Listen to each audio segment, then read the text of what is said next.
ভূত.com। এখানে সত্য ঘটনা শোনানো।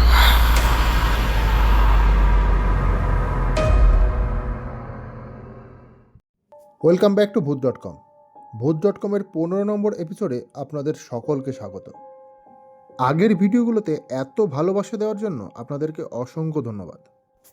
আমার ভিডিওগুলো আনতে একটু দেরি হয়ে যাওয়ার জন্য আপনাদের কাছে আমি ক্ষমা চেয়ে নিচ্ছি, কারণ আমার ঘটনাগুলো কালেক্ট করতে একটু সময় লেগে যাচ্ছে।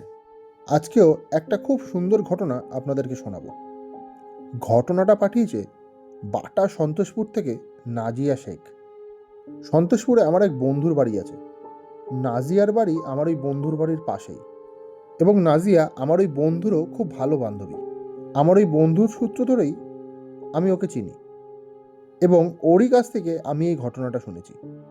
ঘটনাটা ওর আর ওর পরিবারের সাথে ঘটেছিল। ঘটনাটা আমি ওর জায়গা থেকে বলে শোনাচ্ছি, যাতে শুনতে আপনাদের ভালো লাগে। তা দেরি না করে শুরু করছি আজকের ঘটনা। আমার নাম নাজিয়া শেখ। বর্তমানে আমরা যে বাড়িতে বসবাস করি, আগে আমরা সেখানে থাকতাম না।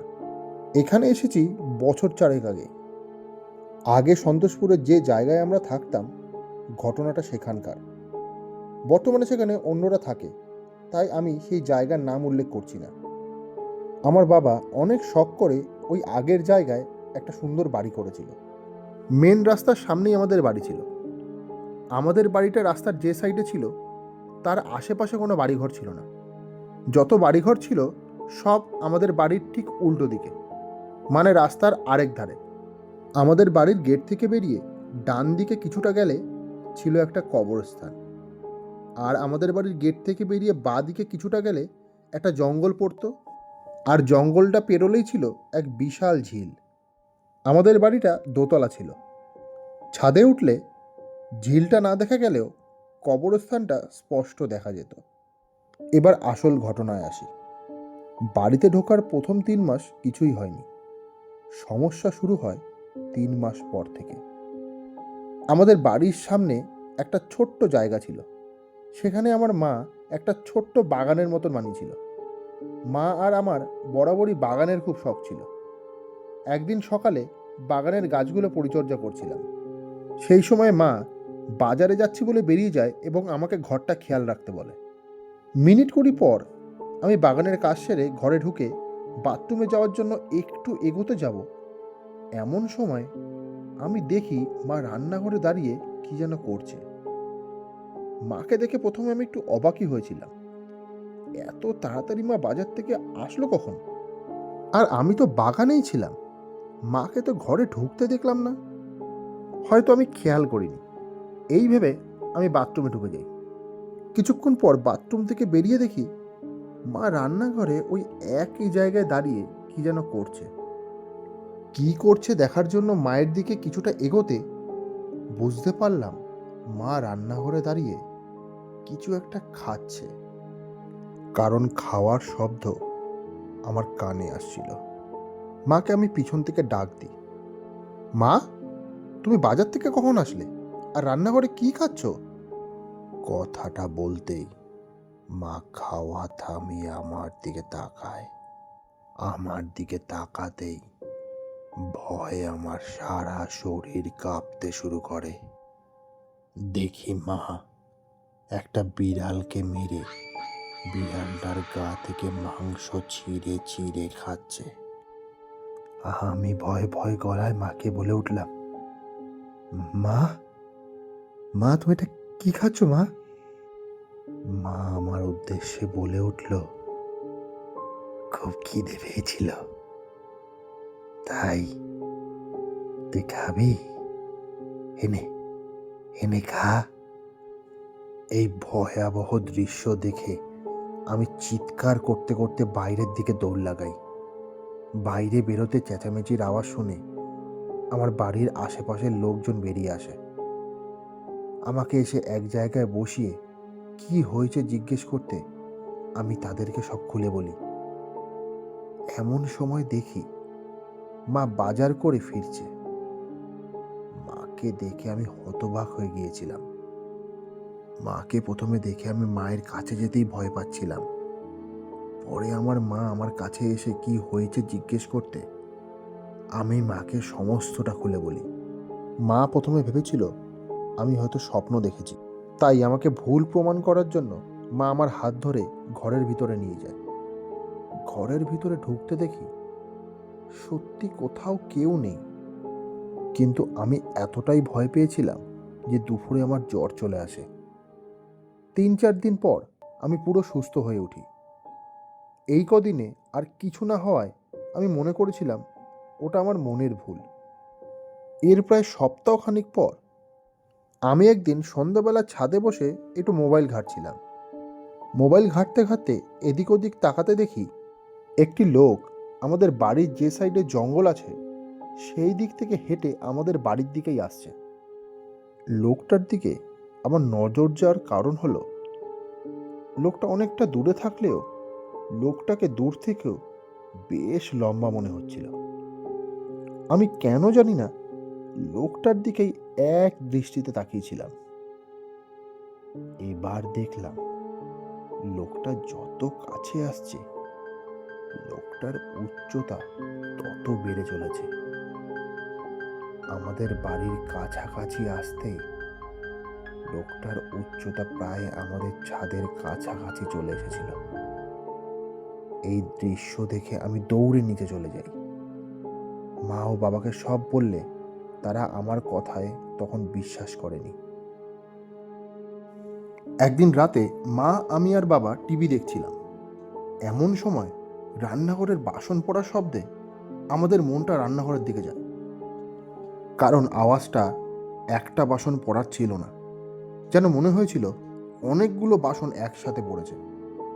রান্নাঘরের কাছে যেতে দেখি রান্নাঘরের সমস্ত বাসন নিচে পড়ে আছে। এভাবে সমস্ত বাসন নিচে পড়ে যাওয়ার বিশেষ একটা কারণ আমরা কেউ খুঁজে পাচ্ছিলাম না। পরের দিন সকালে ঘুম ভাঙে মায়ের চেঁচানোর শব্দে। মা চেঁচিয়ে বাবাকে কি যেন বলছিল। তাড়াতাড়ি বিছানা থেকে নেমে বাইরে বেরোতে দেখি মা বাবাকে বাগানে কি যেন দেখাচ্ছে। সামনে যেতে দেখি আমাদের বাগানের সব তরতাজা গাছগুলো শুকিয়ে মরে পড়ে আছে। এভাবে এক রাতের মধ্যে সমস্ত গাছ শুকিয়ে যাওয়াতে বাবা ও মায়ের এবার একটু সন্দেহ হয়, কারণ পরপর যে ঘটনাগুলো আমাদের সাথে ঘটছিল সেটা কোনোভাবেই কাকতালীয় হতে পারে না। একদিন বাবা রাতে ঘরে ঢুকলে বাবাকে একটু অন্যরকম লাগছিল, যেন মনে হচ্ছিল খুব চিন্তায় আছে। মা বাবাকে জিজ্ঞেস করলে বাবা বলে অফিসের একটু কাজের টেনশন আছে। রাতে খাওয়া দাওয়া সেরে শুয়ে পড়েছি। এইসব ঘটনাগুলোর পর আমি বাবা মায়ের সাথেই শুতাম। রাতে শুয়ে থাকলেও ঘুম আসছিল না। হঠাৎ বাবা ও মায়ের কথাবার্তায় আমার গায়ের লোম খাড়া করে দেয়। বাবা মাকে বলছিল কালকেই একটা পীর বাবাকে নিয়ে আসতে হবে। বাবা নাকি আর ওই পীর বাবার খোঁজও নিয়ে এসেছে। মা পীর বাবা কি দরকার জিজ্ঞেস করতে বাবা বলে, বাবা যখন গেট থেকে ঘরে ঢুকছিল এমন সময় বাবার নজর আমাদের বাড়ির ছাদের উপর যায়। ছাদের উপর চোখ পড়তে দেখে একটা 7 থেকে 10 ফুট উচ্চতার মানুষ ছাদের উপর দাঁড়িয়ে আছে, এবং যেন মনে হচ্ছিল সেই মানুষটা বাবার দিকেই তাকিয়ে আছে। এই দেখেই বাবা তাড়াতাড়ি ঘরে ঢুকে যায়। তখন যেহেতু আমি সামনে ছিলাম তাই বাবা মাকে কিছু বলেনি, কারণ বললে হয়তো আমি ভয় পেতাম। বাবা ও মায়ের এই কথাবার্তা আমার কানে যেতে আমি থরথর করে কাঁপতে থাকি। ভয় সেদিন রাতে আমি ঠিক মতন ঘুমোতে পর্যন্ত পারিনি। পরের দিন সকালবেলায় বাবা এক পীর বাবাকে নিয়ে আমাদের বাড়িতে আসে। পীর বাবা ঘরে ঢুকে সোজা ছাদে যায় এবং ছাদের চারিপাশটা ভালো করে ঘুরে দেখে নিচে নেমে আসে। নিচে নেমে পীর বাবা আমাকে ঘরে যেতে বলে। আমি ঘরে চলে গিয়েও দরজার আড়াল থেকে সব কিছু দেখছিলাম। পীর বাবা মা ও বাবাকে বলে এই বাড়ি যেন আমরা যত তাড়াতাড়ি সম্ভব ছেড়ে চলে যাই, সম্ভব হলে কালকের মধ্যে, কারণ যে জায়গায় আমাদের বাড়িটা আছে সেটা হলো জিনদের মসজিদে যাতায়াতের পথ। পীর বাবা বলে, মুসলমানরা যেমন নামাজ পড়ে, জিনরাও ঠিক একইভাবে নামাজ পড়ে মসজিদে গিয়ে। জিনরা শুধু নামাজ মাঝ রাতে পড়ে, রাত্রির 12টার পর। আর আমাদের বাড়ি থেকে জঙ্গলটা পেরোলে যে ঝিলটা পড়ে, ওই ঝিলেই ওই জিনেদের বাস। আর আমাদের বাড়ির থেকে উল্টো দিকে গেলে যে কবরস্থানটা পড়ে, তার থেকে কিছুটা গেলেই একটা মসজিদ আছে। রাতের বেলা জিনেরা ওই মসজিদেই নামাজ পড়তে যেত। কিন্তু ওদের যাতায়াতের পথে আমাদের বাড়িটা করাতে ওদের যাতায়াতের ব্যাঘাত ঘটেছে, তাই ওরা আমাদের বিরক্ত করছে। আর কিছুদিন এরকম চলতে থাকলে আমাদের প্রাণেরও ভয় হতে পারে। এই কথা শোনার 3 দিন পর আমরা অন্য জায়গায় ভাড়া চলে যাই, এবং প্রায় বছর 2-1 ভাড়া থাকার পর আমরা এই বাড়িতে চলে আসি। আর পীর বাবার কথা মতো আমরা ওই বাড়িটাকে ভেঙে ফেলি। তারপর থেকে আমাদের আর কোনো সমস্যা হয়নি। তা এই ছিল আমার পরিবারের সাথে ঘটে যাওয়া একটা অলৌকিক ঘটনা। আমি আগে এইসব কিছু বিশ্বাস করতাম না, কিন্তু নিজের চোখে এই সব দেখার পর এখন আমি বিশ্বাস করি জিন বলে সত্যিই কিছু হয়। একটি অসাধারণ ঘটনা আমরা শুনলাম আজ। পৃথিবীতে এমন অনেক কিছু আছে যেটা আমরা বিশ্বাস হয়তো করি না, কিন্তু তার মানে এই নয় সেই জিনিসগুলো হয় না। কিছু কিছু জিনিস আছে যেটা আমাদের জানা অজানার বাইরে। এরকম ঘটনা যদি আপনারা আরও শুনতে চান, তাহলে আমাদের চ্যানেলটিকে অবশ্যই সাবস্ক্রাইব করুন, বেল আইকনটি অবশ্যই প্রেস করুন, ঘটনাগুলোকে শেয়ার করুন বন্ধুদের সাথে, এবং কমেন্ট করে জানান ঘটনাগুলো শুনতে আপনাদের কেমন লাগছে। আপনাদের জীবনেও যদি এরকম কোনো ভৌতিক অভিজ্ঞতা আমাদের সাথে শেয়ার করতে চান, তবে আমাদের ডেসক্রিপশন বক্সে আমাদের অফিসিয়াল মেল আইডি দেওয়া আছে, সেখানে গিয়ে মেল করুন, অথবা আমাদের অফিসিয়াল ফেসবুক পেজে গিয়ে গল্পটিকে মেসেজ করতে পারেন, অথবা যদি ভয়েস মেসেজ করে পাঠাতে চান তবে আমাদের হোয়াটসঅ্যাপ নাম্বার 8100781562 এই নাম্বারে পাঠান। আমরা অবশ্যই আপনাদের ঘটনা এই চ্যানেলের মাধ্যমে সবার সামনে তুলে ধরব। আর এই রকম ঘটনা শোনার জন্য অবশ্যই শুনতে থাকুন ভূত.com। আজ এখানেই শেষ করছি। শুভরাত্রি।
আচ্ছা ঠিক আছে? আর